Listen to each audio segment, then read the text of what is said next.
ओए मिर्च, इतना तेज मत बन, लोग तुम्हें खाकर पानी ढूंढते फिरते हैं। और तुम्हें खाकर लोग मुंह बना लेते हैं, कोई खुशी से नहीं खाता तुम्हें। कम से कम मैं लंबी तो हूँ, तुम तो बस छोटी सी आग का पटाखा हो। हाँ, लेकिन एक बार मुंह में आ जाओ ना तो तुम्हारी पूरी लंबाई भूल जाएगा बंदा। तुम हर किसी के बस की बात नहीं। बिल्कुल, मैं वीआईपी सब्जी हूँ, हर कोई हैंडल नहीं कर सकता। हाँ, हम खास हैं। ठीक कहा।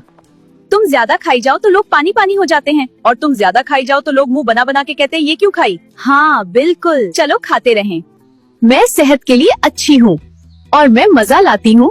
जिंदगी सिर्फ सेहत से नहीं, जायके से भी चलती है। तुमसे लोग डरते हैं और तुमसे लोग दूर भागते हैं। फर्क समझो। क्या मतलब? तुम रिपल्सिव हो। मैं सलाद की शान हूँ, हर प्लेट में इज्जत से रखी जाती हूँ, और मैं वो हूँ जिसके बगैर सालन बेजान लगता है। समझ आई? मैं तो सीधी सादी हूँ, मिर्च ज्यादा ड्रामा करती है। ड्रामा नहीं, इसको कहते हैं स्पाइसी पर्सनालिटी। चलो मान लिया तुम जीत गई आज। नहीं नहीं, जीत हार छोड़ो, दोनों ही कमाल हैं अपने अपने अंदाज में। अगर आपको ये वीडियो पसंद आई हो तो वीडियो को लाइक और शेयर जरूर करें।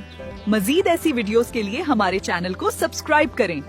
कमेंट में बताएं आप किसके साथ हैं, मूली या मिर्च। मिलते हैं अगली जबरदस्त वीडियो में, तब तक के लिए अल्लाह हाफिज।